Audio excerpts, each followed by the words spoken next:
Welcome to Amrutam, a thematic diet show.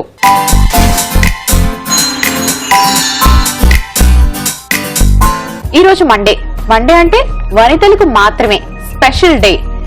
So అమ్మగా మారబోతున్న వాళ్ళు ఎలాంటి ఆహారం తీసుకోవాలి, పన్నంటి బిడ్డ పొత్తిళ్ళలోకి రావాలంటే ఎలాంటి జాగ్రత్తలు తీసుకోవాలి, అలాగే ఎలాంటి పోషక విలువలున్న ఆహారాన్ని తీసుకోవాలో మీకు తెలియచేయడానికి నా ఫ్రెండ్ అండ్ న్యూట్రిషనిస్ట్ పద్మ రెడీగా ఉన్నారు.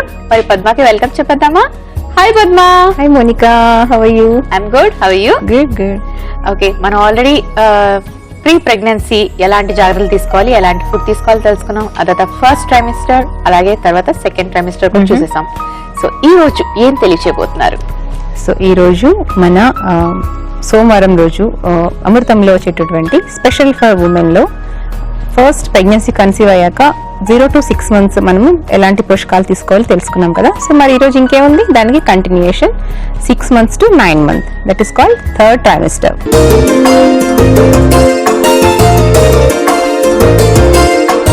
సో ఈ టైంలో ఎలా అనిపిస్తుంది అంటే లైక్ బేబీ గ్రోత్ కొంచెం ఎక్కువగా ఉంటుంది కాబట్టి ఆకలి కూడా పెరుగుతుంది కదా. అంతే కాకుండా బాడీ వెయిట్ కూడా బాగా పెరుగుతుంది. బాడీ వెయిట్ పెరిగిపోతున్నామని ఫుడ్ తగ్గించే వాళ్ళు ఉంటారు, ఏమి కొంచెం కొంచెం తిన్నా సరే పెరిగిపోతున్న వాళ్ళు ఉంటారు. అలాగే కాస్త స్వెల్లింగ్ కూడా కనిపిస్తుంది కదా కాళ్ళలో. అవును. సో ముందుగా మనము న్యూట్రిషన్ గురించి మాట్లాడుకుందాం ఈ పీరియడ్ లో. సో ఏంటి, మనకు బేబీకి కావాల్సినటువంటి పోషకాలు ఏంటి అంటే, మనం ఫస్ట్ నుంచి ఎలా ఫాలో అవుతున్నాం అంటే 0 to 6 months లో మనం చెప్పుకుంటూ ఉన్నాం కదా, కార్బోహైడ్రేట్స్, ప్రోటీన్, ఫ్యాట్స్ అని చెప్పేసి. సో యాజ్ యూజువల్ గా అలా కంటిన్యూ అవుతూ ఉండాలి. అండ్ ఐరన్ అనేది ఇంకొంచెం ఎక్స్ట్రాగా యాడ్ చేసుకోవచ్చు. అంటే ఇప్పుడు మీరు diabetic problem, over weight problem ఇలాంటివి లేకపోతే డేట్స్ అనేవి కంపల్సరీ మీ డైట్ లో యాడ్ చేసుకోవటము. పఫ్డ్ రైస్ అయితే అసలు హ్యాపీగా ఎవరైనా తీసుకోవచ్చు, అది very low calorie and high iron అనమాట మనకు. సో అలాంటి ఫుడ్స్ ని ఎక్కువగా యాడ్ చేసుకోవటం, అంటే స్నాక్స్ లాగా కానీ అలా తీసుకుంటూ ఉండటము. అందరూ జనరల్ గా ఏం చేస్తాము అంటే, మనము రెగ్యులర్ గా డైట్ లో అందరూ వైట్ పాలిష్డ్ రైస్ తోటి అన్నం వండుకొని ఏవో కూరలు అవి చేసుకొని తింటాం కదా. అలా కాకుండా ఖచ్చితంగా నేను ప్రెగ్నెన్సీ బిగినింగ్ నుంచి కూడా నేను ఇలాంటి ఫుడ్ తీసుకోవాలని చెప్తూ ఉన్నానండి. కంపల్సరీ ముడి బియ్యమే తీసుకోవాలి. అసలు వైట్ పాలిష్ బియ్యం ఏదైతే ఉంటే దాన్ని మూట కట్టి పక్కన పెట్టేయండి. సో ఈ ముడి బియ్యాన్ని తెచ్చుకొని ఆ ముడి బియ్యాన్ని మాత్రమే తీసుకోండి. సో దీనివల్ల ఏమవుతుందంటే, మనకు తిన్న తర్వాత ఎక్కువసేపు స్టమక్ లో అంటే మనకు హెవీగా ఉంటుంది అనమాట, అంత త్వరగా ఆకలి వేయదు. సో బ్లడ్ లో గ్లూకోజ్ కూడా స్లోగా రిలీజ్ అవుతుంది. దాంతో పాటుగా ఇప్పుడు మనము ఒక ప్లేట్ లో ఫుడ్ పెట్టుకున్నప్పుడు మనం ఎలా బ్యాలెన్స్ చేసుకోవాలి అంటే, ఒక పార్ట్ కార్బోహైడ్రేట్ ఉండాలి, ప్రోటీన్ ఉండాలి, and vitamin, minerals and fibre. ఎక్కువగా మనకి వెజిటబుల్స్ అండ్ ఫ్రూట్స్ కాబట్టి అవి రెండు ఒక పోర్షన్ ఉండాలి. సో అలా ప్లేట్ అనేది ఈక్వల్ గా ఉండాలి. కరెక్ట్ వేలో తీసుకోవాలి, కరెక్ట్ పోర్షన్ తీసుకోవాలి. 6 to 9 months లో బేబీ గ్రోత్ బాగా ఎక్కువగా అంటే గ్రోత్ ఆల్రెడీ అయిపోయి ఉంటుంది. సో ఇంకా ఫర్దర్ అంటే ఇంకా కిడ్నీస్ డెవలప్ అవ్వటము, అంటే ఈ బ్రీతింగ్, డెలివరీ తర్వాత బ్రీత్ తీసుకోవడానికి రెడీ కావాలి కదా. సో వాటన్నిటికీ ఎక్స్ట్రా ఎనర్జీ అనేది బేబీకి అవసరం అవుతుంది. ఊంబ్ లో ఉన్నటువంటి అమ్నైటిక్ ఫ్లూయిడ్ ఉంటుంది కదా, ఆ ఫ్లూయిడ్ లెవెల్స్ కూడా పెరుగుతుంది అనమాట. సో మరి అలాంటప్పుడు మదర్ ఏంటంటే ఎక్కువగా లిక్విడ్స్ ని తీసుకుంటూ ఉండాలి. లైక్ కోకోనట్ వాటర్ కానీ, మజ్జిగ కానీ, రోజుకు 8 గ్లాసులు నీళ్లు తగ్గకుండా తీసుకోవటం కానీ, ఫ్రూట్ జ్యూసెస్ కానీ ఇలాంటివి తీసుకుంటూ ఉంటే బాడీలో కూడా వాటర్ రిటెన్షన్ అవ్వకుండా ఉంటుంది అనమాట. బట్ చాలా మందికి నా కాళ్ళు వాపులు వస్తున్నాయి, నేను ఎక్కువ వాటర్ తాగొచ్చా తాగకూడదా అని డౌట్లు ఉంటూ ఉంటాయి కదా. బ్లడ్ సర్క్యులేషన్ అంటే ఇప్పుడు ఎస్పెషల్లీ కాళ్ళు కింద పెట్టుకొని కూర్చున్నప్పుడు బ్లడ్ సర్క్యులేషన్ అనేది తగ్గిపోతుంది. సో దానివల్ల ఏమవుతుంది అంటే వాటర్ అంతా వెళ్ళి యాడ్ అయిపోతుంది. సో మనము తీసుకునే ఆహారంలో సాల్ట్స్ మీరు ఎంత మోతాదులో తీసుకుంటున్నారు అనేది వాచ్ అవుట్ చేసుకోవాలి. సో ఖచ్చితంగా ఈ సాల్ట్స్ అనేవి కొంచెం తగ్గించుకుంటూ ఉండాలి. అండ్ పొటాషియం ఇంక్రీజ్ చేసుకోవాలి మనం ఇక్కడ. సో పొటాషియం ఏం చేస్తుంది అంటే, మన బాడీలో వాటర్ ని బ్యాలెన్స్ చేస్తుంది, వాటర్ అండ్ సోడియం లెవెల్స్ ని బ్యాలెన్స్ చేస్తుంది అనమాట. సో అప్పుడు మనకి ఇలాంటి ప్రాబ్లమ్స్ రాకుండా ఉంటుంది. అండ్ హార్ట్ కూడా మనకి హెల్ప్ అవుతుంది, అండ్ కిడ్నీస్ ఫిల్టరేషన్ లో కూడా మనకి ఎక్కువగా హెల్ప్ అవుతుంది. సో పొటాషియం అంటే ఎక్కువగా మనకి దొరికేటువంటి ఈ అరటిపండు కానివ్వండి, క్యాంటలూప్ అంటే మన పుచ్చకాయ కానివ్వండి, ఇలాంటి వాటిలో పొటాషియం ఎక్కువగా ఉంటుంది. సో వాటిని మనం తరచుగా తీసుకుంటూ ఉంటే ఇలాంటి ప్రాబ్లమ్స్ అన్నింటినీ కూడా కొంచెం సాల్వ్ చేసుకోవచ్చు. అండ్ మెయిన్ ఇంగ్రీడియంట్ ఎస్పెషల్లీ కాళ్ళ వాపుల గురించి వస్తే, బార్లీ ఒకటి చక్కగా హెల్ప్ చేస్తుంది మనక. బార్లీని వాటర్ లో గంజిలా చేసుకొని కానీ అలా చేసుకొని తీసుకోవడం వల్ల మనం ఆ ప్రాబ్లం నుంచి కూడా సాల్వ్ చేసుకోవచ్చు. ఓకే, సో మరి ఈరోజు ఈ థర్డ్ ట్రైమెస్టర్ లో ఉండే వాళ్ళకి ఎలాంటి ఫుడ్ డిజైన్ చేశారు? ఇవాళ మన వ్యూయర్స్ కోసం హెల్దీ ఫుడ్ అందించడానికి ముఖ్యమైన ఎయిమ్ కాబట్టి మనం ఈరోజు ప్లాన్ చేసుకున్నాం కోకోనట్ మిల్క్ తోటి ఒక curry. Coconut milk and fish and broccoli spiced vegetable semolina. So మన ఫస్ట్ రెసిపీ అయినటువంటి coconut milk fish and broccoli curry. అసలు పేరు ఎంత పెద్దగా ఉందని చెప్పి భయపడకండి. ఇందులో ఇవి 3 చాలా ఇంపార్టెంట్ మనకి ఇక్కడ ఇంగ్రీడియంట్స్. సో ముఖ్యంగా ఫిష్ గురించి మాట్లాడుకుందాం. సో మనం ఈ కర్రీలో ఈ ఫిష్ ని యూజ్ చేస్తున్నాం కదా. ఈ ఫిష్ వచ్చేసి ఇది మనకు ట్యూనా అండి, అంటే మనం కొరమీను అంటాం కదా, అది యూజ్ చేస్తున్నాము. మనము ఇంకా సాల్మన్ ఫిష్ అని దొరుకుతుంది, కొంచెం రెడ్డిష్ గా ఉంటుంది. అది కనుక యూజ్ చేసుకున్నట్టయితే మనకు ఇంకా ఒమేగా 3 ఫ్యాటీ యాసిడ్స్ అనేవి చాలా ఎక్కువగా లభిస్తుంది. అది ముఖ్యంగా బేబీ బ్రెయిన్ కి చాలా హెల్ప్ చేస్తుంది, అంటే బ్రెయిన్ డెవలప్మెంట్ కి హెల్ప్ చేస్తుంది అండ్ గుడ్ ఫ్యాట్ డెవలప్ అవడానికి హెల్ప్ చేస్తుంది. సో ఇలాంటి ఫిష్ ని కనుక మనము వీక్లీ ట్వైస్ తీసుకున్నట్లయితే మనకి మంచి ప్రోటీన్ లభిస్తుంది అండ్ మంచి ఫ్యాట్ అనేది లభిస్తుంది. సో మన next ingredient broccoli. Broccoli same almost like cauliflower లాగే ఉంటుందండి, బట్ ఇది గ్రీన్ కలర్ లో ఉంటుంది, బట్ సేమ్ ఫ్యామిలీకి చెందిందనమాట. బ్రాకలీలో మనకు ఫోలిక్ యాసిడ్ అనేది చాలా చాలా ఎక్కువగా ఉంటుంది. ఫోలిక్ యాసిడ్ మంచిది అని చెప్పాను కదా. దేనికి మంచిది అంటే ప్రెగ్నెన్సీలో బేబీ వూమ్ లో ఉన్నప్పుడు ఫీటస్ డెవలప్ అవడానికి, బ్రెయిన్ ఫంక్షన్ సరిగా జరగడానికి, నర్వ్స్ కి సిగ్నల్స్ కరెక్ట్ గా వెళ్ళటానికి, వీటన్నిటికీ ఫోలిక్ యాసిడ్ అనేది చాలా హెల్ప్ అవుతుంది. సో మరి ఈ బ్రాకలీలో అది చాలా ఎక్కువగా ఉంటుంది అండ్ ఐరన్ కూడా. సో మీరు ఐరన్ డెఫిషియన్సీ రాకుండా కాపాడుకోవాలి అంటే ఇలాంటి ఐరన్ రిచ్ ఫుడ్స్ ని ఎక్కువగా తీసుకోవాలి. అండ్ ఇందులో ఫైబర్ కూడా చాలా ఎక్కువగా ఉంటుందండి. సో మీకు చాలా కాన్స్టిపేషన్ ప్రాబ్లమ్స్ ఉంటే మాత్రం ఇది చాలా హెల్ప్ చేస్తుంది. అండ్ ముఖ్యమైన ఇంకొక ఇంగ్రీడియంట్ కోకోనట్ మిల్క్. సో ఎంత ప్యూర్ గా ఉందో, అసలు నార్మల్ మిల్క్ అంటే కూడా ఇంకా ప్యూర్ గా ఉంది. కోకోనట్ లో ముఖ్యంగా గుడ్ ఫ్లెష్ ఉంటుంది కదా, అది మంచి ప్రోటీన్ అన్నమాట. అండ్ మంచి ఫైబర్ అండ్ ముఖ్యంగా మంచి ఫ్యాట్ ఉంటుంది అందులో. సో ఈ ఫ్యాట్ ఏంటంటే ఇందులో చెప్పుకోదగిన ఫ్యాటీ యాసిడ్ ఏంటంటే MCT అని ఒక ఫ్యాటీ యాసిడ్ అన్నమాట, మీడియం చైన్ ట్రైగ్లిజరైడ్స్ అంటారు. అది ఒక్క కోకోనట్ మిల్క్ లోనే ఉంటుంది.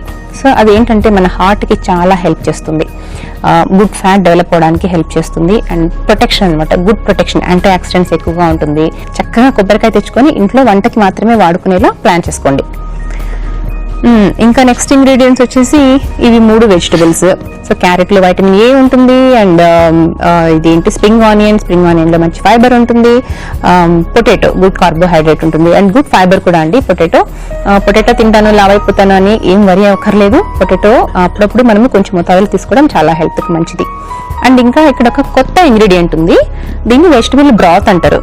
సో ఏం లేదండి, మన ఇంట్లో ఇప్పుడు మనం పైన పార్ట్ వెజిటబుల్స్ ని పొడిలిస్తే తోటకూర కానివ్వండి, కొత్తిమీర కానివ్వు, పైన పార్ట్ ని యూజ్ చేస్తాం కదా, ఆ కింద ఉండే కాడల్ని పడేయకుండా, ఇప్పుడు క్యారెట్ కూడా కింద కొంచెం థిక్ గా ఉంటుంది కదా, దాన్ని పడేయకుండా అన్ని కలిపేసి కూరగాయల్లో వాటర్ పోసేసి ఉడకబెట్టేస్తే వచ్చిందే వెజిటబుల్ బ్రాత్.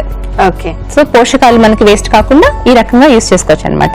దీన్ని సూప్ లో కూడా యూజ్ చేసుకోవచ్చు. సో మరి సెకండ్ రెసిపీ. సో మన సెకండ్ రెసిపీ వచ్చేసి స్పైసీ వెజిటబుల్ సెమోలినా. సో ఇందులో మనం ముఖ్యంగా తీసుకున్న ఇంగ్రీడియంట్ వచ్చేసి పెసరపప్పు అండి. సో పప్పులు ఎక్కువగా తినాలి అని చెప్తూ ఉంటాం కదా. సో మరి మనము రైస్ తో పాటుగా తీసుకునే మన పప్పులో ఒక గరిట పప్పు మన ప్లేట్ లో ఉంటే అందులో హార్డ్లీ ఒక స్పూన్ రా దాల్ అనేది యూజ్ చేసి ఉంటారు కదా. సో ఆ ఒక స్పూన్ రా పప్పులో నుంచి మనకు ఎంత ప్రోటీన్ వస్తుంది? హార్డ్లీ 3 grams కూడా రాదు. సో మరి ఒకటే లంచ్ లో మనకు గుడ్ అమౌంట్ ఆఫ్ ప్రోటీన్ రావాలి అంటే సో ఇలాంటి ప్రోటీన్ అంటే పల్సెస్ ని మనము ఎక్కువగా తీసుకోవాలి. సో మనం ఒట్టిగా ఉడకబెట్టుకొని తినాలి అంటే కొంచెం కష్టం కదా. సో ఇవాళ నేను ఒక మంచి రెసిపీ డిజైన్ చేశాను. సో మనం ఇక్కడ పెసరపప్పుని ఎక్కువ క్వాంటిటీలో తీసుకుంటాం. సో తీసుకోవడం దీంతో పాటుగా కొంచెం రవ్వ ఇక్కడ యూజ్ చేస్తున్నాము.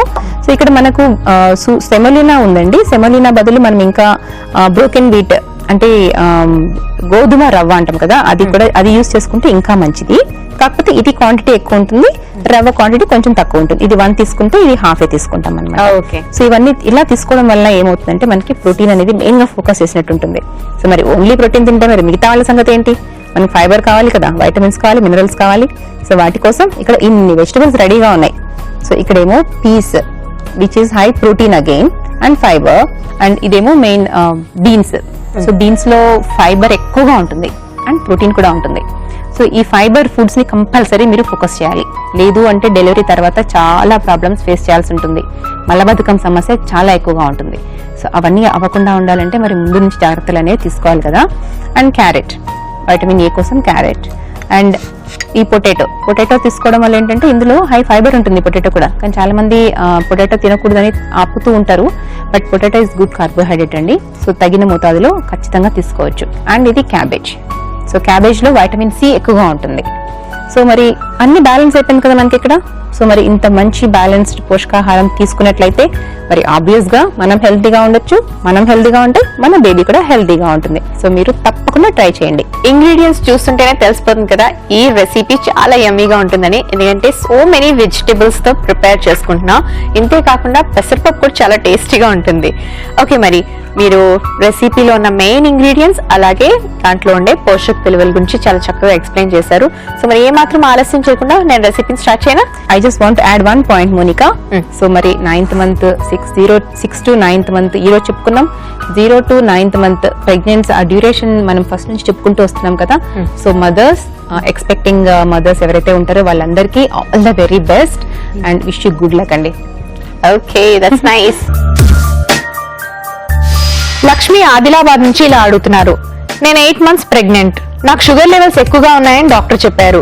నేను ఎలాంటి ఆహారం తీసుకోవాలి? హాయ్ లక్ష్మి, ఈ ప్రెగ్నెన్సీలో డయాబెటిక్ అవటం అనేది చాలా మందికి జరుగుతూ ఉంటుంది. దీన్ని మనము జెస్టేషనల్ డయాబెటిక్ అని అంటాం అనమాట. ఈ డయాబెటిక్ మనకు వచ్చిందని తెలిసినప్పటి నుంచి కూడా చాలా జాగ్రత్తగా ఉండాలి.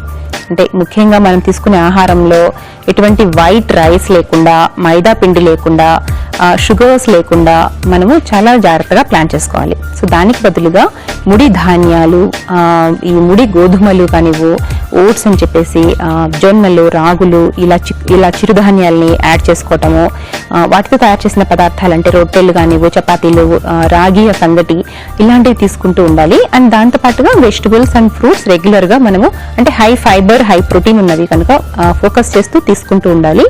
అండ్ వీటితో పాటు మనం తీసుకోకూడదు అనేవి ఏవైతే ఉంటాయో, ముఖ్యంగా ఈ సోడాస్ అంటే కోక్ అని చెప్పి ఇలా రకరకాల సోడాస్ ఉంటాయి కదా, అందులో షుగర్స్ ఎక్కువగా ఉంటుంది.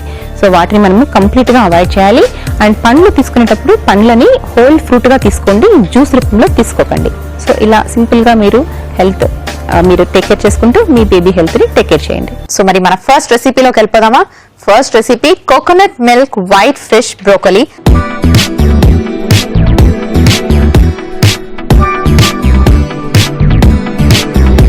ఫస్ట్ కాస్త ఆయిల్ వేసుకోవాలి. సో కొంచెం జీలకర్ర వేసుకుందాం. పోపు పెట్టుకోవాలంటే జీలకర్ర వేసుకోవాలి కదా. Next spring onions. ఓకే, వేసేసుకుందాం. బ్రోకలీ. యాక్చువల్లీ ఇది చాలా తక్కువగా వండుకుంటారు. బ్రోకలీ అనగానే ఎక్కువ సాలెడ్స్ లో తీసుకుంటూ ఉంటారు, కానీ మనం చక్కటి రెసిపీ చేసుకుంటున్నాం. యాక్చువల్లీ సాలెడ్ లో తీసుకునేటప్పుడు కాస్త టేస్ట్ నచ్చదు ఎవరికి కూడాని, కానీ ఇది మనం కుక్ చేసుకుంటున్నాం ప్రాపర్ గా అండ్ మిగిలిన ఇంగ్రీడియంట్స్ యాడ్ చేసుకుంటున్నాం కాబట్టి it will be very very tasty అన్నమాట. పొటాటో, ఇప్పుడు కాస్త క్యారెట్ వేసుకున్నాను. నెక్స్ట్ ఇప్పుడు పచ్చిమిర్చి పేస్ట్ వేసుకుంటున్నాను. కొంచెం వేసుకుందాం, కొంచెం కారకారంగా ఉంటేనే కదండి రుచిగా ఉంటుంది. ఆ తర్వాత వైట్ ఫిష్.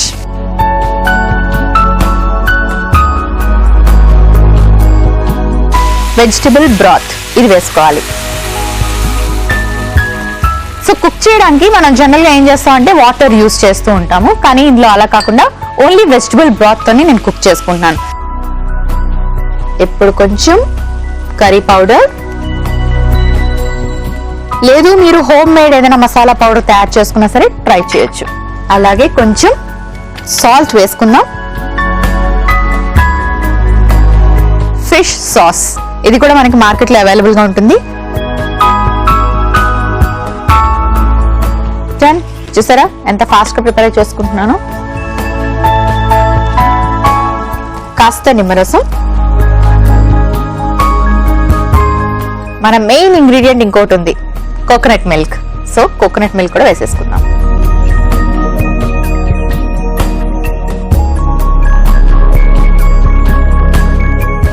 కొంచెం కొత్తిమీర ఇప్పుడు వేసుకొని తర్వాత గార్నిష్ కి కూడా యూజ్ చేద్దాం.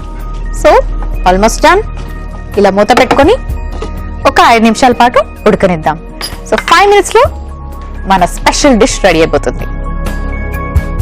ఓకే, చూద్దాం ఎంతవరకు అయిందో. డన్, దగ్గరికి అయిపోయింది. డిష్ అవుట్ చేసుకుందాం.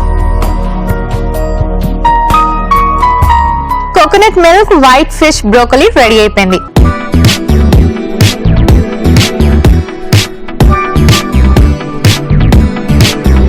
మరి ఇప్పుడు నేను స్పైసీ వెజిటబుల్ సెమోలినా ప్రిపేర్ చేసి చూపిస్తాను.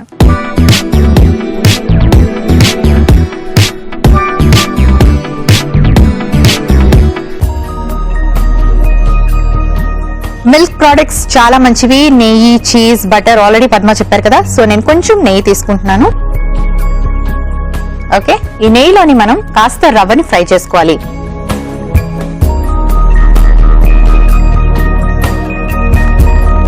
ఓకే, ఆ తర్వాత ఈ పాన్ లో కాస్త ఆయిల్ వేసుకొని రవ్వ మనకి ఆ పచ్చి ఫ్లేవర్ పోవడానికి కాస్త ఫ్రై చేసుకోవాలి. ఆయిల్ హీట్ అయింది. ఇప్పుడు కాస్త ఆవాలు వేసుకోవాలి. కరివేపాకు చాలా మంచిది, తీసి పక్కన పడేయద్దు, కంపల్సరీగా తినండి అని చెప్పారు కదా, అందుకే నేను కాస్త ఎక్కువ కరివేపాకు వేస్తున్నాను. ఆ తర్వాత క్యాబేజ్. రవ్వ ఫ్రై అయిపోయింది, ఆఫ్ చేసుకొని పొటాటోస్, క్యారెట్,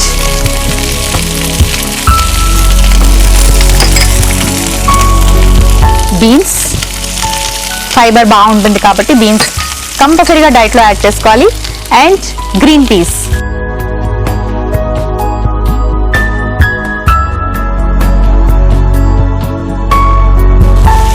కొంచెం కారం, అలాగే కొబ్బరి తురుము.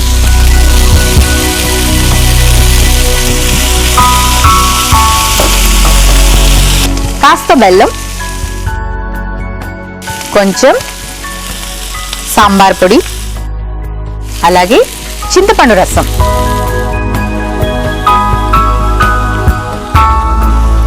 కొంచెం ఇంగువ. ఇవన్నీ వేసి కాస్త మిక్స్ చేసుకొని పెసరపప్పు ఎక్కువగా వేసుకోమన్నారు కదా,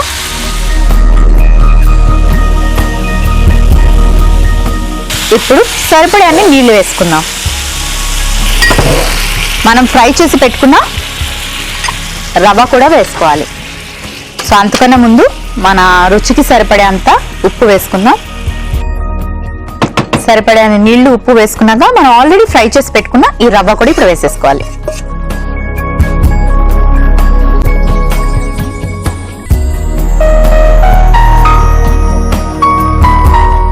సో మూత పెట్టుకొని ఒక 5 to 8 minutes వెయిట్ చేస్తే మన డిష్ రెడీ అయిపోతుంది.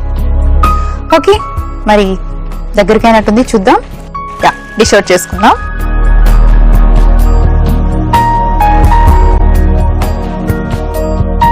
స్పైసీ వెజిటబుల్స్ సెమోలినా రెడీ అయిపోయింది.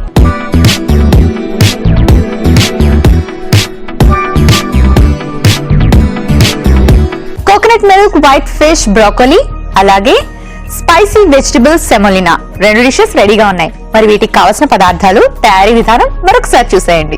కోకోనట్ మిల్క్ వైట్ ఫిష్ బ్రోకోలీకి కావలసిన పదార్థాలు: చేప ముక్కలు 1 కప్పు, ఉల్లికాడలు 1 కప్పు, బంగాళదుంప 1 కప్పు, బ్రోకోలీ 1 కప్పు, క్యారెట్ ముక్కలు 1/2 కప్పు, కొబ్బరి పాలు 1 కప్పు, వెజిటబుల్ బ్రాత్ 1 కప్పు, కర్రీ పౌడర్ 2 టీ స్పూన్లు, చిల్లీ పేస్ట్ 2 టీ స్పూన్లు, నిమ్మరసం 2 టీ స్పూన్లు, ఫిష్ సాస్ 2 టీ స్పూన్లు, ఉప్పు తగినంత, నూనె 4 టీ స్పూన్లు, కొత్తిమీర కొద్దిగా. Coconut milk white fish broccoli తయారు చేసుకునే విధానం: పాన్ పెట్టి నూనె వేసి అందులో జీలకర్ర, ఉల్లికాడలు వేసి కలిపి బ్రోకోలీ, బంగాళదుంప ముక్కలు, క్యారెట్ వేసుకొని బాగా కలుపుకున్నాక కాస్త ఫ్రై అయ్యాక పచ్చిమిర్చి పేస్ట్, వైట్ ఫిష్ ముక్కలు, వెజ్ బ్రాత్, కర్రీ పౌడర్, తగినంత ఉప్పు, ఫిష్ సాస్ వేసి బాగా కలుపుకున్నాక కొద్దిగా నిమ్మరసం, కొబ్బరి పాలు వేసి కొత్తిమీర కూడా వేసి బాగా కలిపి మూత పెట్టి ఉడికించుకున్నాక స్టవ్ ఆఫ్ చేసుకుని సర్వింగ్ బౌల్ లోకి తీసి సర్వ్ చేసుకుంటే ఎంతో రుచికరమైన coconut milk white fish and broccoli ready. Spicy vegetable సెమోలినాకి కావలసిన పదార్థాలు: నెయ్యి 4 టీ స్పూన్లు, రవ్వ 1/2 కప్పు, పెసరపప్పు 1 కప్పు, చింతపండు రసం 1 కప్పు, నూనె 4 టీ స్పూన్లు, ఆవాలు 1 టీ స్పూన్, కరివేపాకు 8 ఆకులు, ఇంగువ చిటికెడు, cabbage 1 cup, carrot 1 cup, beans 1 cup, బంగాళదుంప ముక్కలు 1 కప్పు, పచ్చిబఠానీ 1 కప్పు, కారం 1 టీ స్పూన్, సాంబార్ పొడి 2 టీ స్పూన్లు, ఉప్పు తగినంత, బెల్లం 2 టీ స్పూన్లు, కొబ్బరి తురుము 4 టీ స్పూన్లు. స్పైసీ వెజిటబుల్ సెమోలినా తయారు చేసుకునే విధానం. ముందుగా పాన్ పెట్టి నెయ్యి వేసి బాంబే రవ్వను వేయించుకోవాలి. మరో పాన్ లో నూనె వేసి ఆవాలు, కరివేపాకు, క్యాబేజీ, బంగాళదుంప ముక్కలు, క్యారెట్ ముక్కలు, బీన్స్, గ్రీన్ పీస్ వేసి బాగా కలుపుకొని కారం, కొబ్బరి తురుము, బెల్లం, కొంచెం సాంబార్ పొడి, చింతపండు రసం, ఇంగువ వేసి బాగా కలిపి పెసరపప్పు సరిపడే నీళ్లు వేసుకోవాలి. ఆ తర్వాత తగినంత ఉప్పు వేసి వేయించిన బాంబే రవ్వ కూడా వేసుకొని బాగా కలిపి మూత పెట్టి కాసేపు ఉడికించుకోవాలి. ఆ తర్వాత సర్వింగ్ బౌల్ లోకి తీసి సర్వ్ చేసుకుంటే ఎంతో రుచికరమైన స్పైసీ వెజిటబుల్ సెమోలినా రెడీ. పల్లవి విజయనగరం నుంచి ఇలా అడుగుతున్నారు. నేను 8th మంత్ ప్రెగ్నెంట్. నాకు ట్విన్స్ అని కన్ఫర్మ్ చేశారు. నేను 90 kgs ఉన్నాను. నేను ఇంకా వెయిట్ పెరగచ్చా? హాయ్ పల్లవి. జనరల్ గా ట్విన్స్ అనగానే మనకి ఎక్కడ లేని ఇంకా భయము, టెన్షన్స్ అవి ఉంటూ ఉంటాయి. మెయిన్ గా దానివల్ల కూడా వెయిట్ గెయిన్ అవ్వడం అనేది జరుగుతూ ఉంటుంది. సో అలాంటి టెన్షన్స్ ఏ పెట్టుకోకుండా కూల్ గా ఉండండి ఫస్ట్ థింగ్. అండ్ నెక్స్ట్ వచ్చేసి 90 kgs అని మీరు నాకు చెప్పారు కానీ మీ హైట్ చెప్పలేదు. బట్ స్టిల్ 90 kgs అయితే చాలా ఎక్కువనే చెప్పుకోవాలి.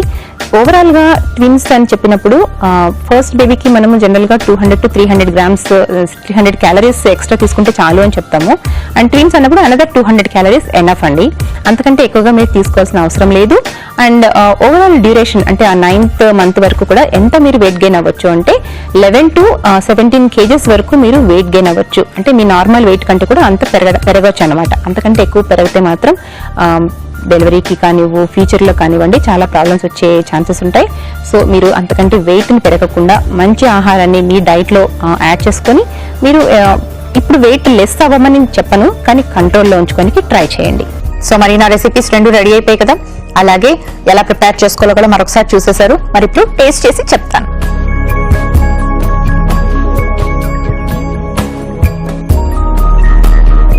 ఎస్పెషలీ క్యారింగ్ అప్పుడు మంచి తినాలనిపిస్తుంటుంది. ఒక్కొక్కరికి ఒక్కొక్క టేస్ట్ ప్రిఫరెన్సెస్ ఉంటాయి. ఇది కొంచెం పులుపులుగా, కారంగా భలే ఉంది. చాలా టేస్టీగా ఉంది. సో తప్పకుండా ట్రై చేయండి. అండ్ ఇందులో న్యూట్రియంట్ వాల్యూస్ చాలా ఎక్కువ ఉన్నాయి కాబట్టి డెఫినెట్ గా ట్రై చేయండి.